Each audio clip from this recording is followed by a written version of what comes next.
Hi friends, welcome back to my channel Malabar classic kitchen. ഇന്ന് ഞാൻ വന്നിട്ടുള്ളത് മുഗ്ലായ് എഗ് പറാത്തയുടെ റെസിപ്പിയുമായിട്ടാണ്. ഇതുണ്ടാക്കാൻ വളരെ ഈസിയാണ്, അതുപോലെ കഴിക്കാനും നല്ല ടേസ്റ്റാണ്. ഇതിലേക്ക് വേണമെങ്കിൽ ചിക്കനോ മട്ടനോ ഒക്കെ ചേർക്കാവുന്നതാണ്. ഞാൻ ഇതിൽ മുട്ട മാത്രമേ ചേർക്കുന്നുള്ളൂ, വേറെ ഒന്നും തന്നെ ചേർക്കുന്നില്ല. എന്നാൽ പിന്നെ ഇതെങ്ങനെയാണ് ഉണ്ടാക്കുന്നതെന്ന് നോക്കാം. ആദ്യം നമുക്ക് പറാത്തയ്ക്ക് വേണ്ടിയുള്ള മാവ് കുഴച്ചെടുക്കണം.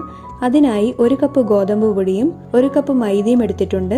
നിങ്ങൾക്ക് വേണമെങ്കിൽ ഏതെങ്കിലും ഒരു പൊടി മാത്രമായിട്ട് ഉപയോഗിക്കാം. 3 ടേബിൾ സ്പൂൺ ഓയിൽ, ആവശ്യത്തിനുള്ള ഉപ്പ്, മാവ് കുഴക്കാൻ ആവശ്യമുള്ളത്രയും വെള്ളം. ആദ്യം 2 പൊടികളും ഒന്ന് മിക്സ് ചെയ്തെടുക്കാം. ഇതിലേക്ക് ആവശ്യത്തിനുള്ള ഉപ്പ് ചേർക്കുക. ഇത് മിക്സ് ചെയ്യുക. ഇനി ഓയിൽ ചേർക്കാം. എല്ലാ വശത്തും ആവുന്ന രീതിയിൽ മിക്സ് ചെയ്യുക. ഇനി ഇതിലേക്ക് കുറച്ചായി വെള്ളം ചേർത്ത് ചപ്പാത്തിക്കൊക്കെ കുഴക്കുന്നത് പോലെ നന്നായി കുഴച്ചെടുക്കുക. നമ്മുടെ മാവ് ഇവിടെ റെഡി ആയിട്ടുണ്ട്.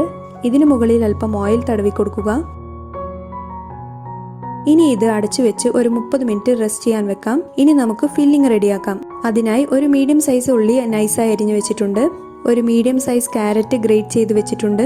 2 ടേബിൾ സ്പൂൺ കാപ്സിക്കം അരിഞ്ഞത്, 2 ടേബിൾ സ്പൂൺ സ്പ്രിംഗ് അണിയൻ അരിഞ്ഞത്, 2 പച്ചമുളക് അരിഞ്ഞത്, അല്പം മല്ലിയില അരിഞ്ഞത്, 1/2 ടീസ്പൂൺ കുരുമുളക് പൊടി, ആവശ്യത്തിനുള്ള ഉപ്പ്, ചീസ് സ്ലൈസ്. ഇത് ഓപ്ഷണലാണ്, നിങ്ങൾക്ക് വേണമെങ്കിൽ ചേർക്കാം, അല്ലെങ്കിൽ ഒഴിവാക്കാം. പിന്നെ 4 മുട്ട. ഇത്രയും ഇൻഗ്രീഡിയൻസ് ആണ് വേണ്ടത്. ഇനി നമുക്ക് ഫില്ലിംഗ് റെഡിയാക്കാം. ആദ്യം ഒരു പാത്രത്തിലോട്ട് മുട്ട ഉടച്ച് ചേർക്കുക. ഇതിലേക്ക് അല്പം ഉപ്പ് ചേർത്ത് സ്പൂൺ കൊണ്ട് നന്നായി ബീറ്റ് ചെയ്യുക.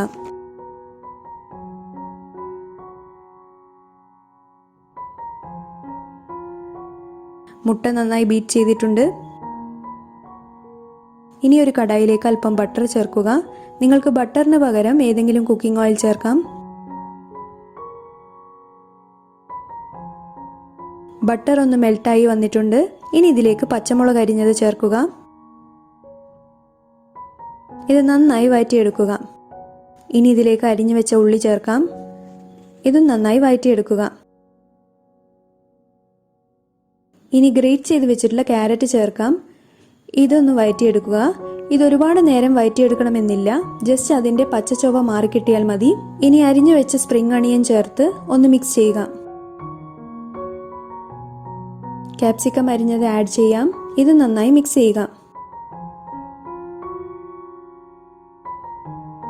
കുരുമുളക് പൊടി ചേർക്കാം.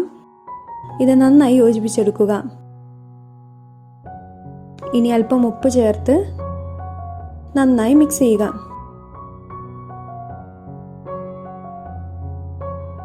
ഇനി ഇതിലേക്ക് അല്പം മല്ലിയില ചേർത്ത് കൊടുക്കുക. ഇത് നന്നായി മിക്സ് ചെയ്യുക.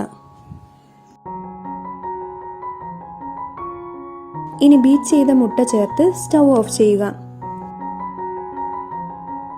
ഇത് നന്നായി മിക്സ് ചെയ്യുക. മുട്ട കുക്കാവേണ്ട ആവശ്യമില്ല, ജസ്റ്റ് ഇതുപോലെ ഒന്ന് മിക്സ് ആയാൽ മതി.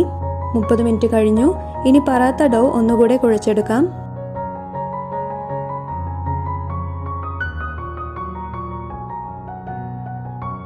ഇനി ഇതിൽ നിന്ന് നമുക്ക് മീഡിയം സൈസ് ബോൾസ് ഉണ്ടാക്കിയെടുക്കാം.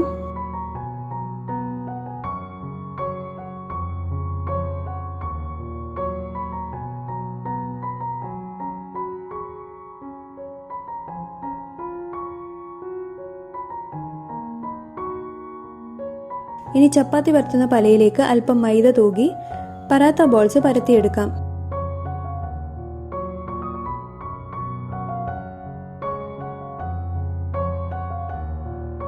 ഇതുപോലെ പരത്തണം. അധികം കട്ടിയും പാടില്ല, അതുപോലെ നേർത്തു പോകാനും പാടില്ല.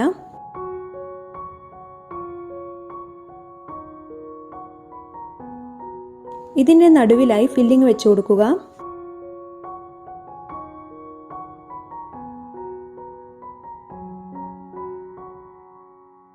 ഇനി ഇതുപോലെ 4 വശവും മടക്കി ബോക്സ് രൂപത്തിലാക്കുക.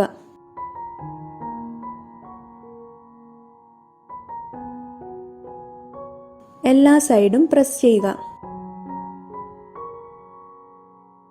ഒരു കടായിലേക്ക് എണ്ണ ചൂടാൻ വേണ്ടി വെക്കാം. എണ്ണ ചൂടായതിനു ശേഷം എഗ് പറാത്ത ചേർത്ത് കൊടുക്കുക. സ്റ്റൗ ലോ ഫ്ലെയിമിലിട്ട് വേണം ഫ്രൈ ചെയ്യാൻ, എന്നാലേ അകത്തുള്ള മുട്ട വേവുകയുള്ളൂ. ഇനി ഫ്ലിപ്പ് ചെയ്ത് കൊടുക്കാം. രണ്ട് വശവും നന്നായി ഫ്രൈ ആയിട്ടുണ്ട്. ഇനി കോരി മാറ്റാം.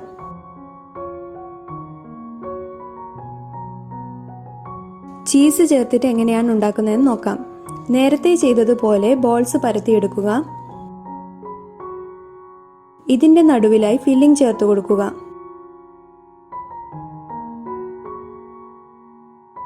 ഇനി ഇതിന്റെ മുകളിൽ ഒരു ചീസ് സ്ലൈസ് വെച്ച് കൊടുക്കാം. ഇത് നേരത്തെ മടക്കിയതുപോലെ തന്നെ ഒരു ബോക്സ് രൂപത്തിലാക്കി പ്രസ് ചെയ്ത് കൊടുക്കുക.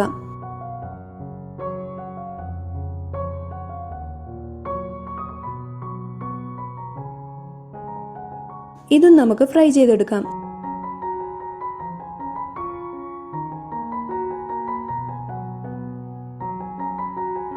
അങ്ങനെ നമ്മുടെ ക്രിസ്പിയും ടേസ്റ്റിയുമായിട്ടുള്ള മുഗളായി എഗ് പറാത്ത ഇവിടെ റെഡി ആയിരിക്കുകയാണ്.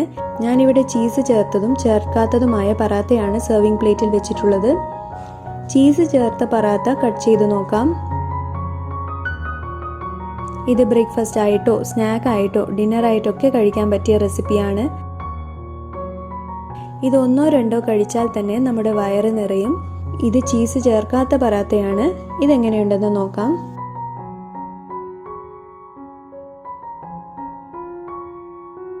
രണ്ടും കഴിക്കാൻ നല്ല ടേസ്റ്റ് ആണ്.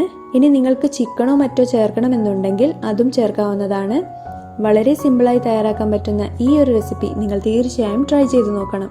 ഈ റെസിപ്പി ഇഷ്ടമായെങ്കിൽ ലൈക്ക് ചെയ്യാനും ഷെയർ ചെയ്യാനും കമൻറ്റ് ചെയ്യാനും മറക്കരുത്. സബ്സ്ക്രൈബ് ചെയ്യാത്തുണ്ടെങ്കിൽ ഒന്ന് സബ്സ്ക്രൈബ് ബട്ടൺ ക്ലിക്ക് ചെയ്ത് തൊട്ടടുത്തുള്ള ബെല്ലേക്ക് ക്ലിക്ക് ചെയ്ത് ഓൾന്ന് ക്ലിക്ക് ചെയ്താൽ ഞാൻ അപ്ലോഡ് ചെയ്യുന്ന പുതിയ വീഡിയോസ് നിങ്ങൾക്ക് നോട്ടിഫിക്കേഷൻ ലഭിക്കുന്നതാണ്. പുതിയ റെസിപ്പിയുമായി നമുക്ക് വീണ്ടും കണ്ടുമുട്ടാം. Bye bye.